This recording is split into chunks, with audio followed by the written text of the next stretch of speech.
Hi, and welcome to Shadow Talk's weekly intelligence summary track, where our team of analysts dive into the top threat intelligence stories each week. To read their full findings and analysis, make sure to visit resources.digitalshadows.com. Now here's your host, Harrison Van Riper. What's up, everybody? I'm HVR, and this is the weekly intelligence summary. This is episode 10. We've made it. 10 episodes in. That's an accomplishment. Don't laugh at me, Rose. I want to put in like some sort of like celebrate, like a cheers noise right there, and like post or something. Yeah, I guess so. Yeah, if you're into that. I mean, you sound really excited about it. I just hope we get to 11. That's yeah, what I've always wanted. This is the last one. We're getting like canceled. An arbitrary number. Yeah, we're canceled after this. Yeah. So 10 weeks, 10 updates, 10 questions of the week. So I have in my notes 9 Alex pods, but actually it's 8 since he's not on this one.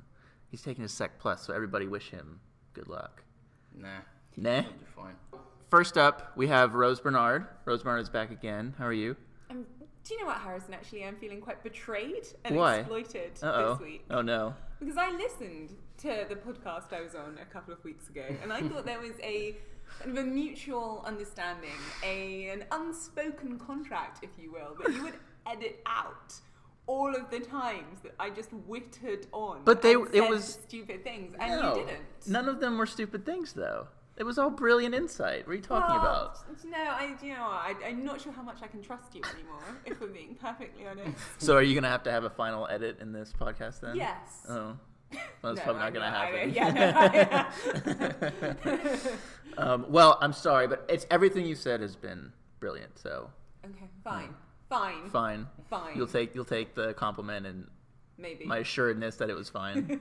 Okay. So let's see what happens on the editing this week. Okay. So we also have new joiner Christian Rankin. You don't get a nickname yet. Everybody else has Actually, no, I don't have a nickname for Rose either. I don't think Rose. Yeah, Rose doesn't want a nickname though. Yeah. I'm afraid to give her one. Yeah. Let's see what mine turns into. I also don't have a dog that we can talk about. That's also true. You really should have a dog though. But yes, you recently joined Rose's team, and so we might be hearing more of you on the pod, or this will be your last visit. If we make it to 11. Yeah, we may not. So I don't know if any of you noticed, but I was not in the office this week. I was traveling once again. Really? Thank So God. I have not been up to date on my Intel updates. So let's kick it off. Christian and Rose. APT-40 has been seen targeting universities to steal maritime research. What is going on? Yeah, this one was quite interesting. So it's no secret that China's been targeting U.S. intellectual property over the last however many years. But yeah, this one we've got APT-40, which has been active since 2013. Goes by the names Mudcart, Temp. Periscope, and Leviathan. That's how we've known them historically. And they've been seen targeting universities in the United States, Canada, and Southeast Asia, focusing on the theft of maritime-related IP. The group had reportedly targeted about 27 different universities. Of the reported ones, you've got University of Hawaii, Duke, and the Massachusetts Institute of Technology, MIT. And one part here that I thought was quite interesting was a lot of the targets had a connection to a nonprofit corporation involved in maritime science and engineering called Woods Hole. I hadn't heard about it before this, but apparently they're quite pioneers in this part of research.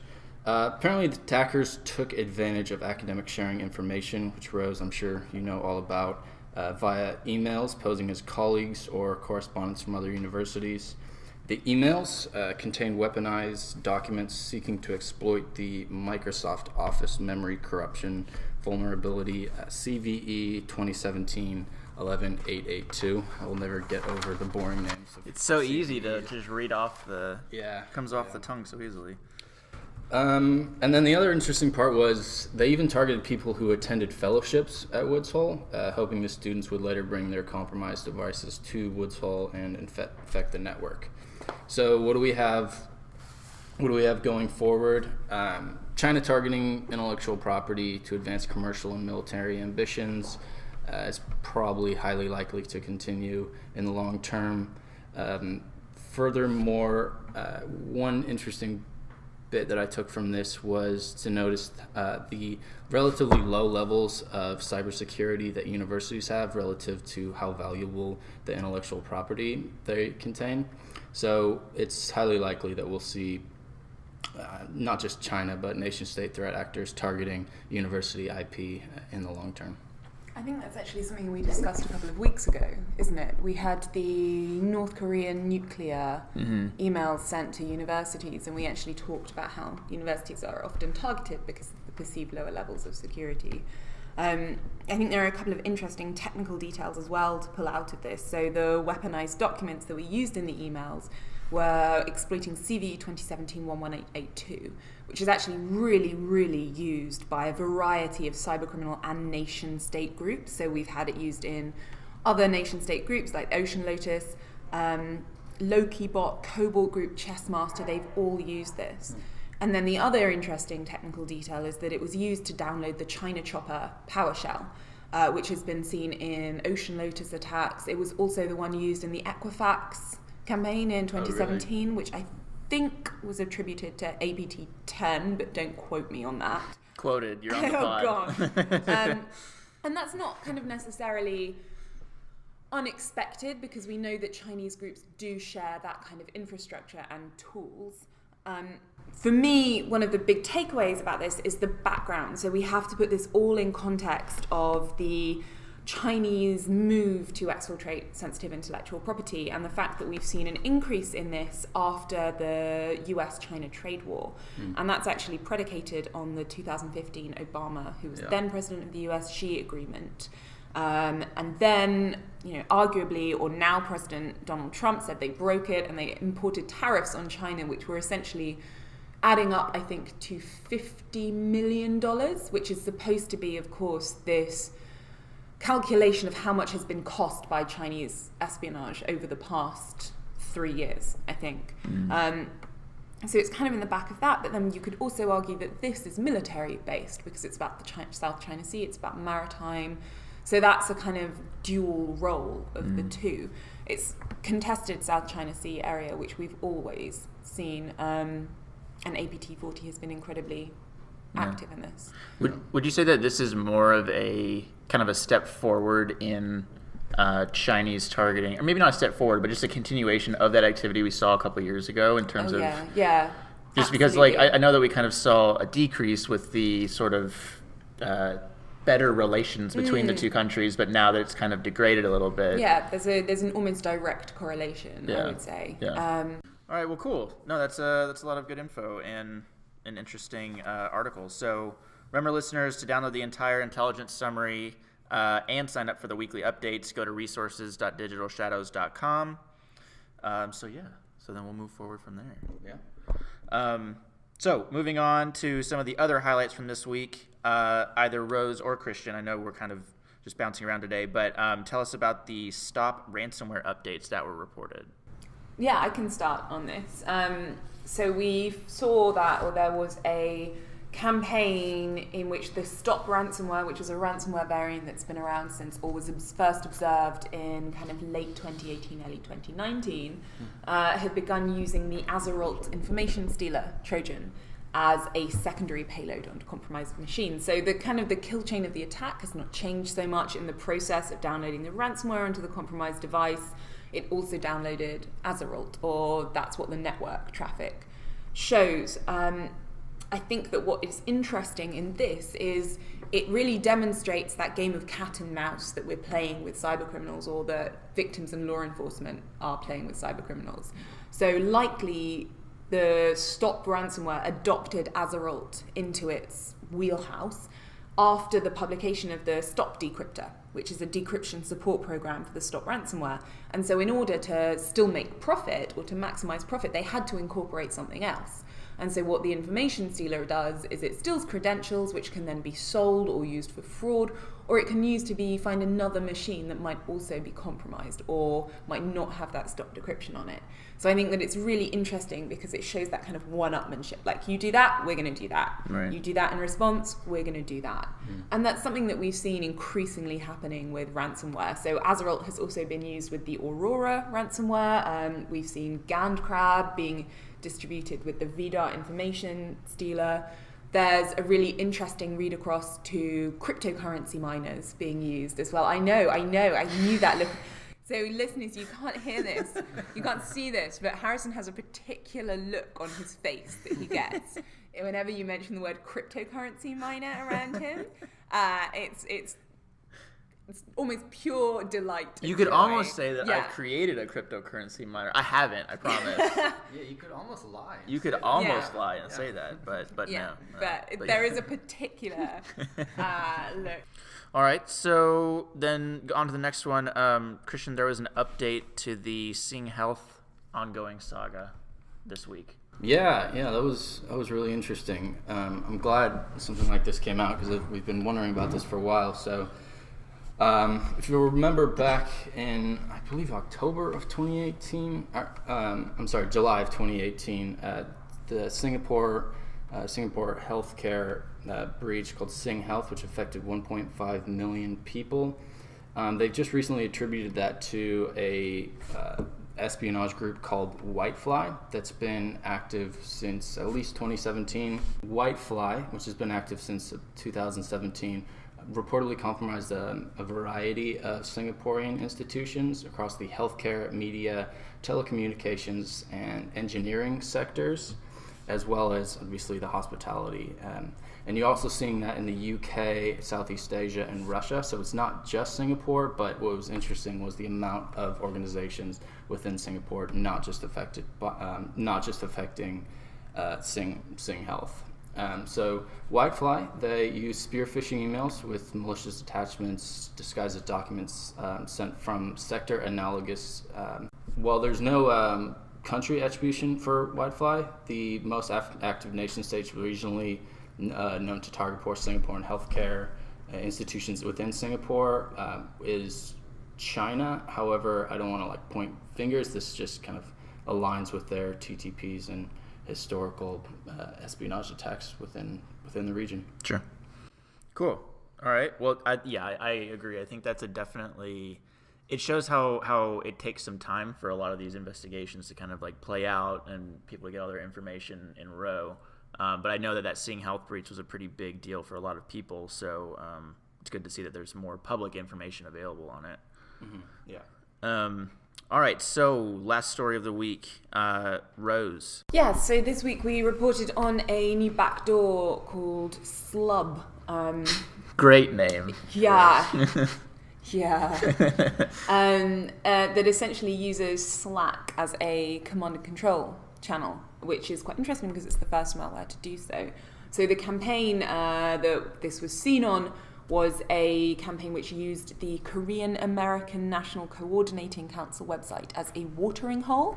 So that's a website that posts articles about North and South Korean politics. Sure. I think the main thing from that is that it's Slack, right? Yes. Lots of people use Slack. Exactly. So in the campaign, the malicious, they visit the website, the malicious code is triggered, it exploits this CVE 2018-8174 vulnerability, which is a vulnerability in VB script, and then essentially uses a DLL file to drop 3 files, one of which is the Slub backdoor.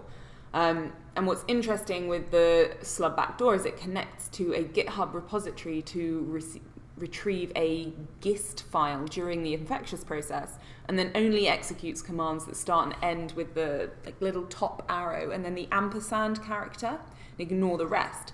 And then once these are executed, it uses 2 Slack API authentication tokens to post the results of the commands to a private Slack channel.